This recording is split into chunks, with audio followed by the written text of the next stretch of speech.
Hoy vamos a ver uno de los últimos papers que hemos sacado desde nuestro grupo de investigación cuántico en Ibermática, que viene a ser cómo resolver ciertos problemas del tipo Traveling Salesman Problem utilizando Tensor Networks. Entonces, para este paper que tenéis disponible en este link, probablemente lo voy a poner en la descripción del vídeo, tendréis que tener en cuenta algunas cosas que ya están explicadas en otro paper anterior que habíamos publicado y que obviamente viene referenciado en el propio paper. Pero básicamente lo que queremos hacer es resolver el problema del viajero, digamos, que consiste en que nosotros tenemos un grafo con diferentes nodos, que serían unas ciudades, y diferentes líneas que conectan estos nodos, que serían, por ejemplo, los caminos entre las ciudades. Y nuestro objetivo es recorrer todos los nodos sin repetir en el camino ningún nodo y volver al principio. Ahora bien, aparte de esto, queremos minimizar un cierto coste, que puede ser, por ejemplo, la distancia recorrida o el tiempo de trayecto, etc. Cada una de las líneas, cada uno de los caminos, va a tener un coste asociado, que puede ser el tiempo, puede ser la gasolina, puede ser una distancia. Y queremos minimizar ese coste total de toda la trayectoria.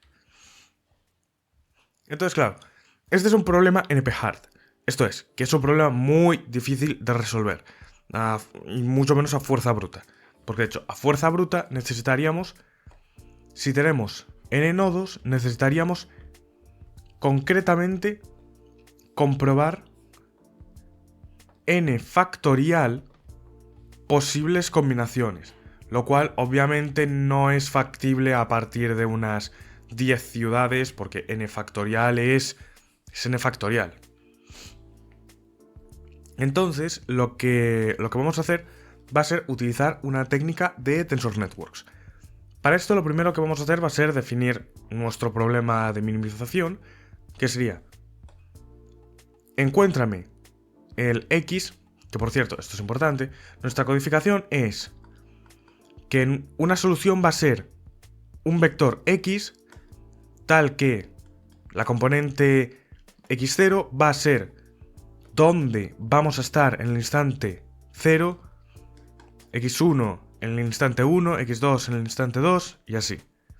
Por tanto, por ejemplo, si tuviéramos 1, 3, 4, 2, eso significaría que en el instante 0 estamos en el nodo 1, en el instante 2 estamos en el nodo 3, en el instante 3 estamos en el 4 y en el instante 4 estamos en el nodo 2.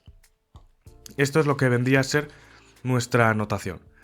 Cada uno de estos viene a ser el nodo en el que estamos en cada instante de tiempo.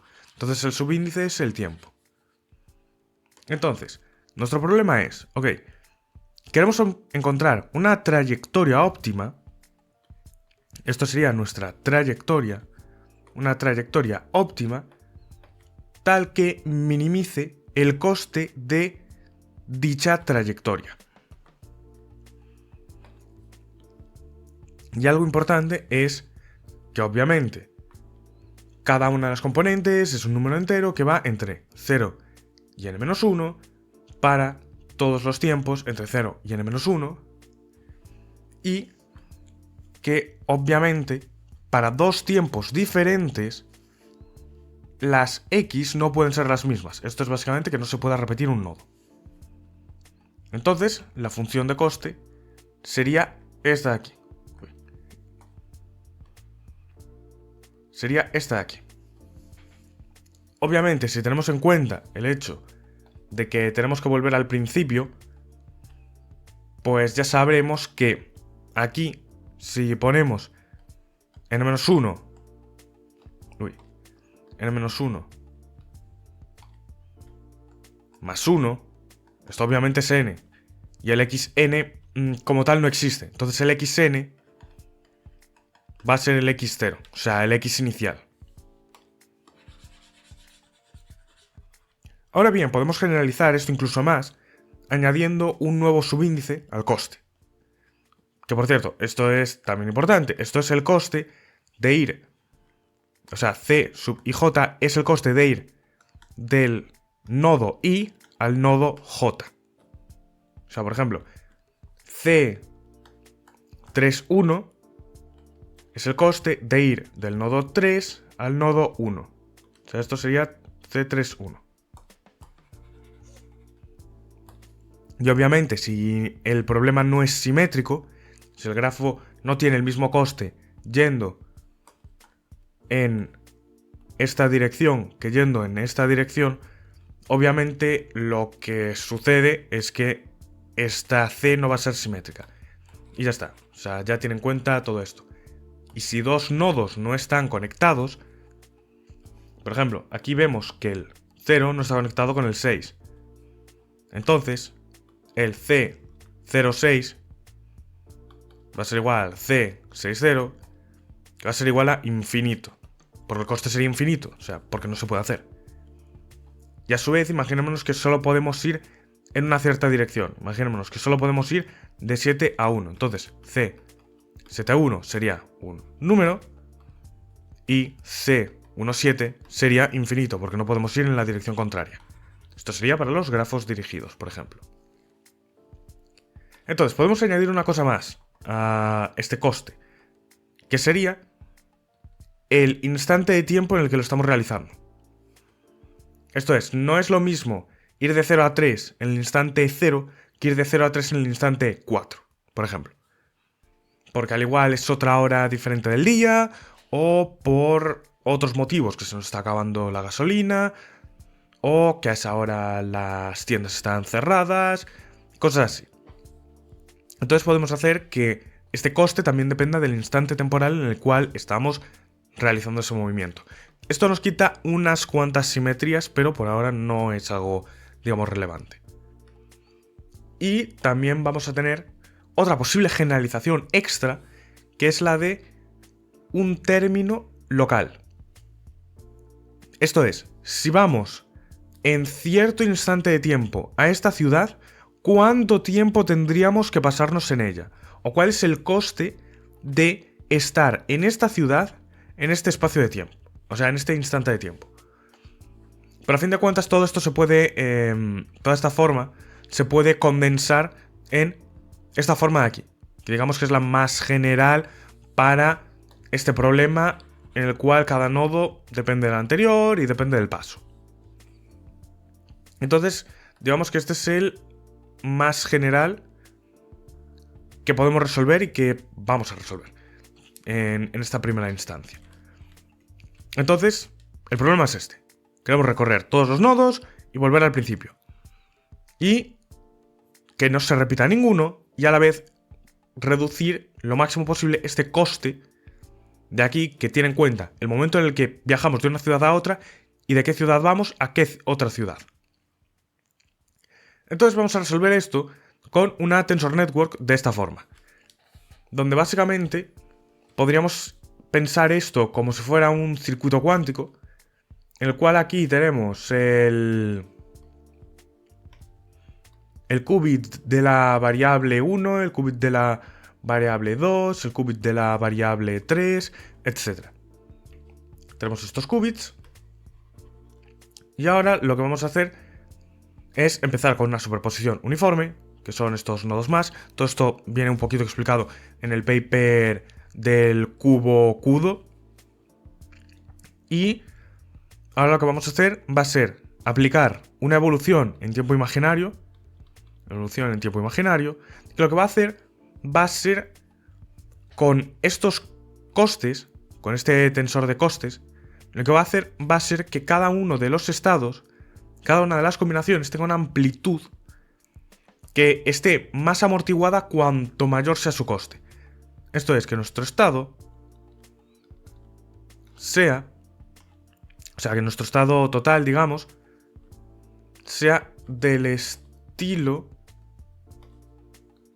Nuestro estado, sí, total, después de pasar por aquí, sea todos los X, o sea, la suma de todos los X, con cada uno de ellos una amortiguación proporcional a su coste, exponencialmente proporcional a su coste.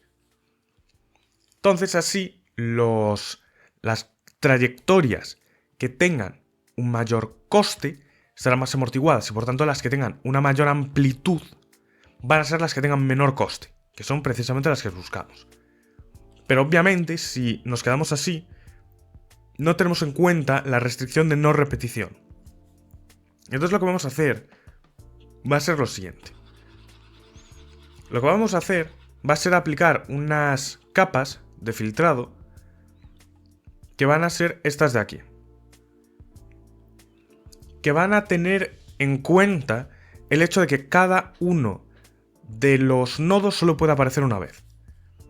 Entonces, en estos básicamente lo que vamos a hacer... Voy a hacer un poquito de zoom, a ver si puedo. Lo que vamos a hacer va a ser lo siguiente. Este nodo de aquí, vamos a empezar con este. Esta capa de aquí lo que hace es que el nodo 1 solo puede aparecer una vez. Por tanto, por aquí, si viene cualquier nodo que no sea... O sea, si por aquí, en el instante 0, si hay un nodo que no sea el 0, entonces por aquí va a devolver 0. Que significa que no ha aparecido ninguna vez. Pero si aquí aparece justamente el nodo 0, entonces va a devolver un 1 por este lado. Y por este lado simplemente va a dejar pasar la señal que ha recibido por aquí. Entonces, digamos que en esta dirección es una identidad que luego lo que va a hacer es enviar por aquí cuántas veces ha aparecido el nodo que nosotros estamos buscando que no aparezca más de una vez. Y a partir de aquí, estos ya empiezan a hacer un filtrado. Esto es, si este nodo recibe un 1, entonces va a dejar pasar todos los estados, salvo aquellos en los que haya un 0. Aquí. ¿Por qué? Porque el nodo 0 solo puede aparecer una vez y ya ha aparecido. Entonces, va a hacer eso. Simplemente va a cargarse a todos los estados en los cuales aquí haya un 0. Sin embargo, si lo que recibe es el 0, lo único que va a hacer es decir, ok, pues dejo pasar todo por aquí como una identidad, pero si por aquí me viene un 0, voy aquí a comunicar que ha aparecido un 0. Entonces va a subir la cuenta a 1. Ese es el espíritu que tiene este tensor. Y obviamente, si por aquí estaba viniendo un 1, por aquí va a enviar un 1. ¿Aparezca un 0 o no? Porque esto va a decir que, ok, hemos saturado la regla. Entonces, los demás tenéis que eliminarlo.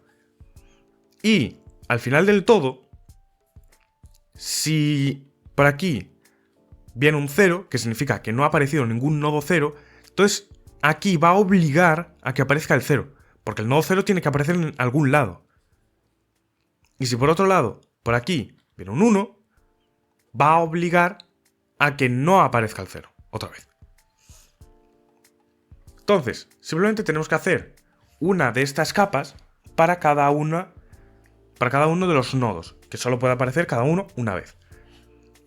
Uno podría pensar, y esto es sensato, que realmente podemos cargarnos una de las capas, y esto es cierto. Podemos cargarnos la última de las capas, porque obviamente, ya que aquí estamos limitados, si ha aparecido todos los demás nodos obligatoriamente una vez, porque este último nodo lo está obligando, entonces esta última capa es innecesaria. Porque si aquí estamos diciendo, no ha aparecido ninguno, no ha aparecido ninguno, no ha aparecido ninguno, no ha aparecido... O sea, no ha aparecido el 5, no ha aparecido el 5, no ha aparecido el 5, no ha aparecido el 5, no ha aparecido el 5, sí o sí tiene que aparecer en la única variable que nos quede. Pero nosotros lo vamos a dejar por otros motivos diferentes, que serían un poquito más complicados de explicar y además por el tema de las generalizaciones que vamos a ver después. Entonces, esto sería lo que nos daría que al final tuviéramos un conjunto de estados que cumpliesen las restricciones y cuyas amplitudes fuesen amortiguadas por su coste. Y finalmente haríamos la técnica de la traza parcial, que ya está explicada extensamente en el otro paper. Entonces, con esto, en principio, podríamos resolver el Traveling Salesman Problem. También está explicado cómo funciona el tema de los tensores, de cuál es la notación, y obviamente tendríamos que abordar el tema del esquema de contracción. El esquema de contracción sería el siguiente. En vez de contraer en esta dirección, lo que vamos a hacer va a ser contraer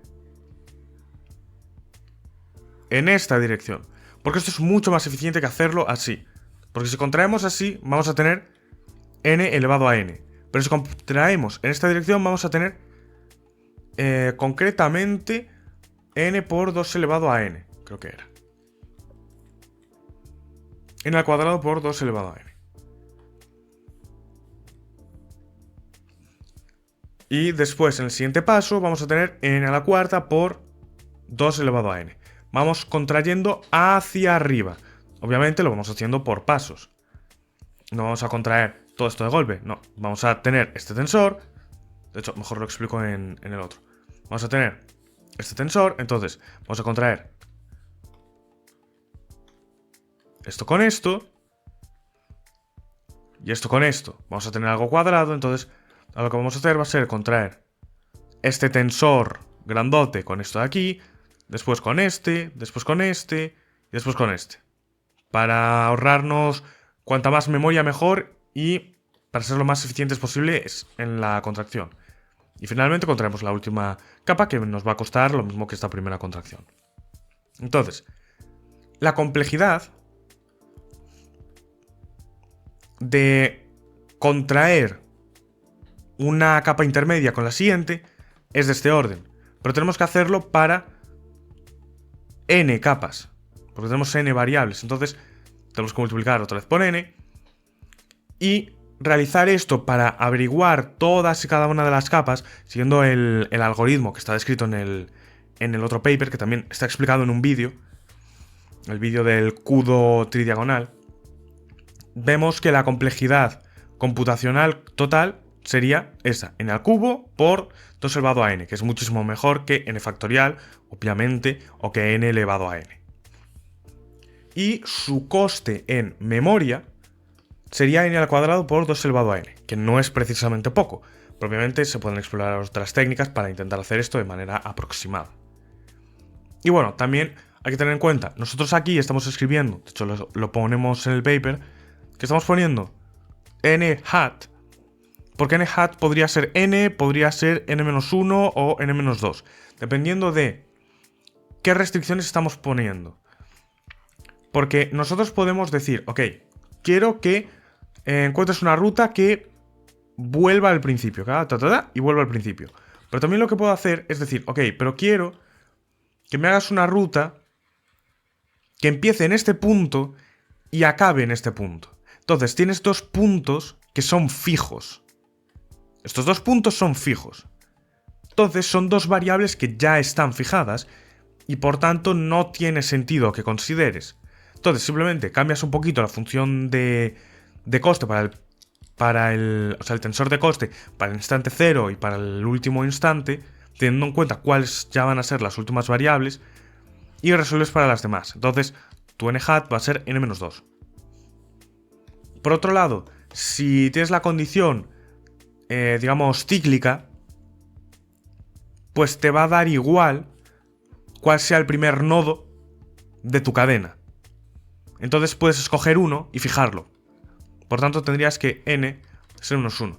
Pero en el caso de la dependencia temporal, podrías necesitar tener este nodo libre por el tema de que no es totalmente simétrico. Entonces tendrías que n hat es n. Pero aquí también se pueden hacer unos trucos para bajarlo a n-1. Entonces, teniendo en cuenta esto, este es el Traveling Salesman Problem estándar, el normal, el que no tiene movidas raras. Entonces ahora vamos a hacerle variaciones. La primera variación sería que nosotros pudiéramos recorrer un nodo 2 veces. Por ejemplo, imaginémonos que en este grafo que tenemos aquí pudiéramos hacer esto de aquí. Ta, ta, ta. Ta, ta, ta, ta. Que pudiéramos hacer algo de este estilo. Poder repetir los nodos. Si pudiéramos hacer eso, imaginémonos que cada nodo puede aparecer, o sea, el nodo i puede aparecer n sub i veces. Además, tenemos n elevado a s pasos. O sea, que en general tenemos un número total de pasos que podemos realizar y queremos realizar. Entonces, si analizamos esto, lo único que tenemos que hacer es coger exactamente la misma Tensor Network, pero modificar nuestros tensores F. Estos tensores que se ocupaban de que cada uno de los nodos solo apareciese una vez. Pues ahora lo único que tenemos que hacer es que cada nodo pueda aparecer un cierto número de veces. Entonces, simplemente cuando llegásemos a ese número de veces, por ejemplo aquí, cuando llegásemos a n sub 0 veces, aquí lo que tendríamos que hacer es que a partir de ese momento filtrásemos lo demás. Entonces, si analizamos la complejidad computacional de esto, obviamente, todos los detalles de cómo se construyen estos tensores, de qué tensores concretos son, de qué elementos no nulos tienen y demás, todo eso está analizado en el paper, podéis ver las fórmulas, aquí no las estoy poniendo porque no quiero rayaros con ese tema. Si en algún momento las necesitáis o lo que sea, o creéis que pueda ser interesante, pues lo podemos mirar. Pero básicamente tendríamos esto. Una complejidad computacional. Si nosotros ponemos que todos los nodos tienen un número nf de pasos, lo que tendríamos sería una complejidad computacional de n a la cuarta, ns al cuadrado, nf a la n. Y, por otro lado, tendríamos un coste en memoria de n al cuadrado por nf elevado a n. Lo cual es muchísimo mejor que el equivalente para esto a fuerza bruta. Que ahí ya ni siquiera nos metemos en analizar cuál sería. Después tenemos el siguiente caso. El caso no markoviano. Esto es, aquí normalmente nosotros tenemos en cuenta que el coste solo depende de la ciudad de inicio y la ciudad final para cada uno de los pasos. Pero realmente podría depender de más cosas. Podría depender de la anterior ciudad, de la anterior, cosas así. Entonces esto sería el TSP no markoviano. Para abordar esto, lo único que necesitaríamos hacer sería tener en cuenta un tensor de coste que tuvieran en cuenta las k variables anteriores. Esto es, tendríamos destino, origen y las k anteriores, los k pasos anteriores. Entonces esto se escribiría de esta manera. Y obviamente la forma de tener en cuenta todo esto sería coger otra vez exactamente la misma Tensor Network, pero cambiando esta primera capa de evolución en tiempo imaginario, simplemente añadiéndole más índices, más conexiones para que este le diga al... Bueno, este es un mal ejemplo. Al igual, mejor en este punto intermedio. 1, 2, 3. Entonces, este de aquí le dice al siguiente nodo que había en la variable 0. Este de aquí le dice que había en la variable 1. Este le dice que hay en esta variable 2. Y ya está.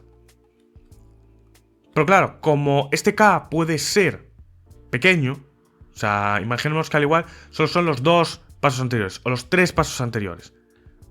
Pues en principio esto podría quedar acotado. Y aquí viene analizado que en el caso de que cada nodo solo pueda aparecer una vez, tendríamos esta complejidad computacional y este coste en memoria, pero si cada uno pudiera aparecer nf veces, como en el caso anterior, el caso con diferente número de apariciones, pues tendríamos esta complejidad computacional y tendríamos este coste en memoria. Después también podemos analizar otro caso interesante, que es el de cuello de botella. Aquí lo que queremos es que nuestra trayectoria tenga su viaje de mayor coste lo más bajo posible. Esto es, lo que buscamos es que si hacemos un viaje, minimicemos no el tiempo total del viaje, sino el tiempo de el trayecto que es más costoso. O sea, queremos que el trayecto más costoso de toda la trayectoria sea lo más barato posible, digamos. Esto tiene un montonazo de aplicaciones, un montón de campos. También está puesto en el paper.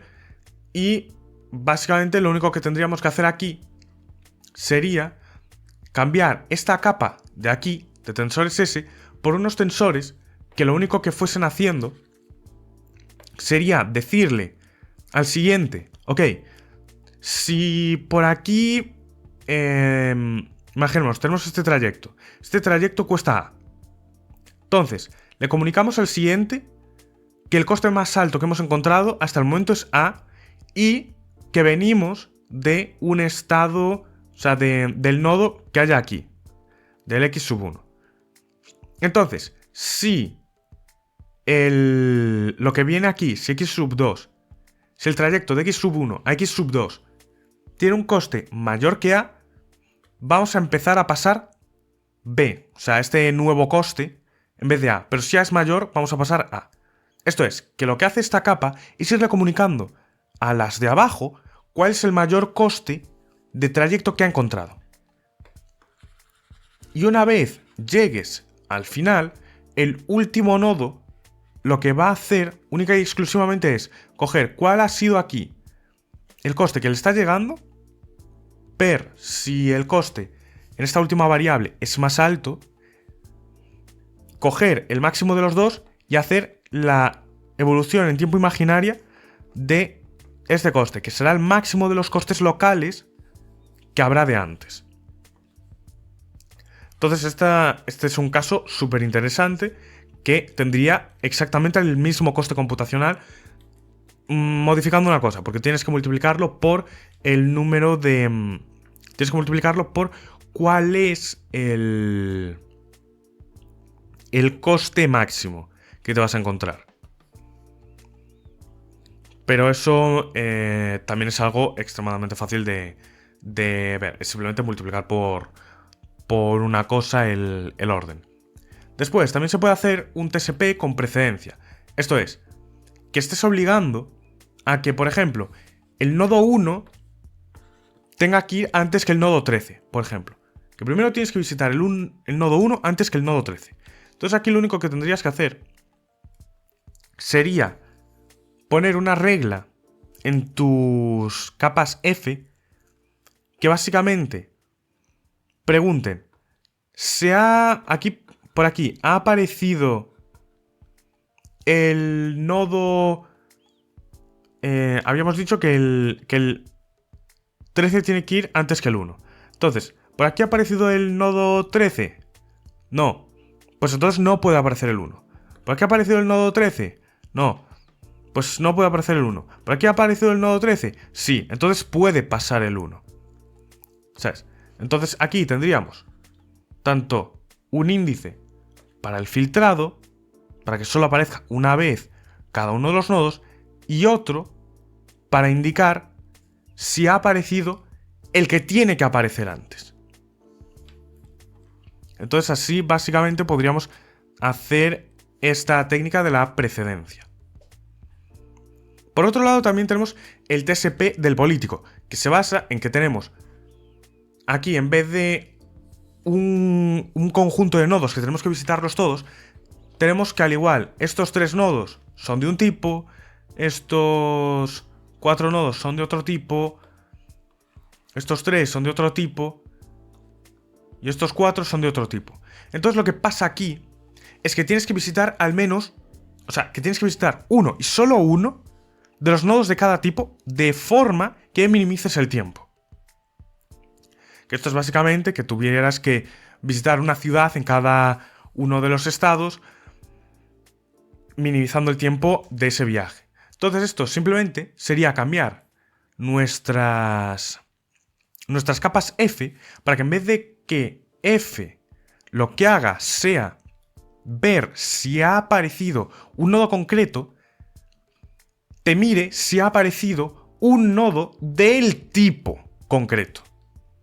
Entonces, de hecho, esto haría que necesitásemos muchísimas menos capas F. Porque además, si ha aparecido uno de un tipo, estás como englobando mucho más. Y en principio esto tendría un coste computacional. En el primero de los casos, el más simple, tendría un coste computacional de n a la quinta por 2 elevado a m, siendo m el número de grupos que tenemos. Y un coste en memoria de n al cuadrado por 2 elevado a m. Todos estos costes computacionales podéis calcularlos a mano, que son extremadamente simples de calcular. Y después hemos aplicado todo esto a un caso industrial real, que es el Job Reassignment Problem, que también está analizado en otro vídeo, que habíamos hecho un paper al respecto. Aquí lo único que tenemos que hacer es que nuestro coste sea de este estilo. Nuestro coste es de este estilo. Las restricciones ya vienen dadas, porque las restricciones son obvias. La única restricción, lo único que tenemos que hacer aquí, que esto es importante, es que nuestra solución va a ser el trabajador 0 se va a ir a la vacante X sub 0. El trabajador 1 se va a ir a la vacante X sub 1. El trabajador 2 se va a ir a la vacante X sub 2 y así. Entonces, cada componente es la vacante a la que se va a ir uno de, o sea, ese trabajador en concreto.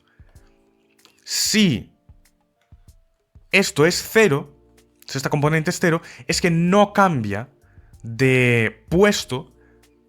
Y si es 1 es que se va al puesto 1, 2 se va al puesto 2 y así. Entonces 0 es que no cambia de puesto. Esto es muy importante. Entonces nuestro tensor de costes básicamente va a ser este de aquí, donde simplemente tendremos en cuenta que si es 0, pues entonces el coste va a ser 0. Y tendríamos este tensor de aquí, que podéis ver que es equivalente a la función de coste que teníamos en el otro lado. Y obviamente las restricciones van a ser las mismas que las del TSP, pero obviamente no hay un término de viaje. Esto es, en nuestro coste solo tendríamos esta parte, no tendríamos esta, solo tendríamos esta, que vemos que además depende del momento temporal, que sería el trabajador. Y además tenemos que quitar una de las restricciones. La restricción es que el nodo 0 pueda aparecer solo una vez. El nodo 0 puede aparecer todas las veces que quiera. Entonces esa capa, digamos que la eliminamos. Y esto es importante, porque obviamente podría pasar que no sea buena idea que ninguno cambie de posición, de puesto. Entonces, la complejidad computacional de esto sería, para J trabajadores e I vacantes, sería J al cuadrado y al cubo por 2 elevado a I más 1. Y el coste en memoria sería I por 2 elevado a I más 1. Sin embargo, si tuviéramos... Esto es para el caso en el que tenemos muchos más trabajadores que vacantes. Pero si tuviéramos más vacantes que trabajadores, obviamente esto no es bueno, porque esta exponencial se empezaría a volver muy grande. Entonces lo que podemos hacer es, en el caso en el que tuviéramos más vacantes que trabajadores, intercambiar la notación. Esto es, que esto significaría que x0 es que la vacante 0 es ocupada por el trabajador x sub 0. Y si esta componente es 0, significa que ningún trabajador va ahí. Si es 1, es que el trabajador 1 va ahí, 2 es el que el trabajador 2 va ahí, y obviamente hay un desfase entre una notación y otra, por el tema de que el 0 significa que no pasa nada, que no hay ningún cambio. Pero sería un cambio mínimo, es hacer una traspuesta en este tensor, que realmente es una matriz, y poco más. Entonces la complejidad computacional sería exactamente la misma que aquí, simplemente intercambiando J por I. De forma que siempre podemos hacer que sea lo más eficiente posible.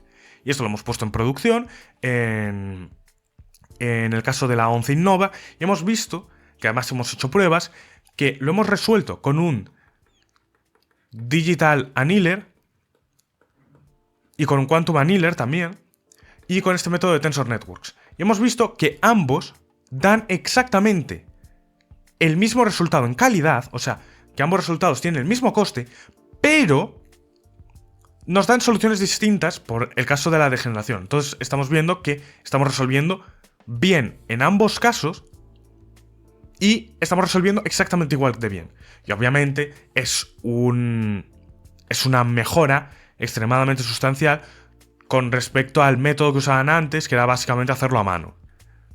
Entonces hemos visto que esto es una mejora brutalísima y hemos visto que el método de Tensor Networks puede competir con el Digital Annealer, que además tarda aproximadamente lo mismo en hacer las resoluciones, y además esto lo podemos ejecutar en nuestros servidores de Azure, en ordenadores clásicos, en vez de necesitar una suscripción a un Digital Annealer y demás.